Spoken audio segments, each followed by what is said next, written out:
ত্রিপুরা সহ সমগ্র উত্তর পূর্ব ভারতের স্বাস্থ্য পরিষেবায় এক বৈপ্লবিক পরিবর্তন আনতে একযোগে কাজ করার কথা ঘোষণা করল ত্রিপুরা শান্তিনিকেতন মেডিকেল কলেজ ও হাসপাতাল। দিল্লির প্রখ্যাত স্যার গঙ্গারাম হাসপাতালের সাথে যৌথভাবে এই কাজ করা হবে। সম্প্রতি ত্রিপুরা শান্তিনিকেতন মেডিকেল কলেজ ও হাসপাতালের সভাপতি ডক্টর মলয় পীঠের দিল্লি সফরে এই দুই প্রতিষ্ঠানের মধ্যে একটি সমঝোতা হয়েছে, যার মূল উদ্দেশ্য হল সাধারণ মানুষের দোরগোড়ায় অত্যন্ত উন্নত ও বিশেষজ্ঞ চিকিৎসা সেবা পৌঁছে দেওয়া। এই সহযোগিতার প্রথম বড় পদক্ষেপ হিসাবে আগামী 28 মার্চ স্যার গঙ্গারাম হাসপাতালের একদল আন্তর্জাতিক খ্যাতি সম্পন্ন বিশেষজ্ঞ চিকিৎসক দল ত্রিপুরায় আসবেন। তারা ত্রিপুরা শান্তিনিকেতন মেডিকেল কলেজে রোগীদের পরামর্শ দেবেন এবং উন্নত চিকিৎসা সেবা প্রদান করবেন। সেই সঙ্গে তারা মেডিকেল কলেজের পড়ুয়া ও চিকিৎসকদের সঙ্গে তাদের দীর্ঘদিনের অভিজ্ঞতা ভাগ করে নেবেন বলে জানা গেছে। এই চিকিৎসক দলে থাকবেন এশিয়ার খ্যাতনামা লিভার ট্রান্সপ্ল্যান্ট সার্জন ও ডক্টর সুরেশ কুমার সিংভি, যিনি স্যার গঙ্গারাম হাসপাতালের সহ অধিকর্তা।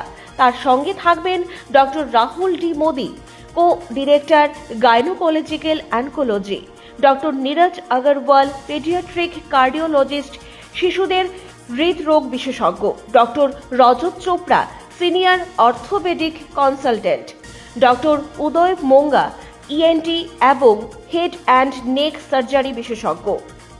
এই উদ্যোগের লক্ষ্য সুলভে সাশ্রয়ী ও উন্নত চিকিৎসা দেওয়া, যাতে উত্তর পূর্বাঞ্চলের মানুষকে জটিল চিকিৎসার জন্য বাইরে যেতে না হয়।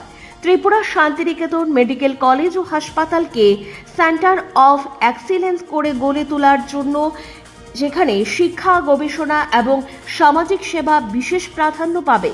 সেই সঙ্গে স্থানীয় চিকিৎসক ও মেডিকেল কলেজের পড়ুয়াদের জন্য স্যার গঙ্গারাম হাসপাতালের বিশেষজ্ঞদের মাধ্যমে মেন্টরশিপ ও প্রশিক্ষণের সুযোগ তৈরি করা।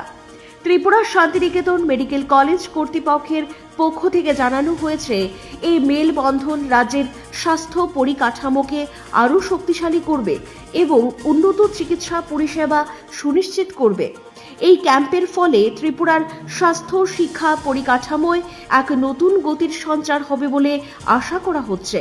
এই উদ্যোগ উত্তর পূর্ব ভারতের মানুষের কাছে অত্যাধুনিক চিকিৎসা পরিষেবা পৌঁছে দিতে এক বিরল দৃষ্টান্ত স্থাপন করবে বলে আশাবাদী ত্রিপুরা শান্তিনিকেতন মেডিকেল কলেজ ও হাসপাতালের সভাপতি ডক্টর মলয় পীঠ। ব্যুরো রিপোর্ট, পজিটিভ বার্তা।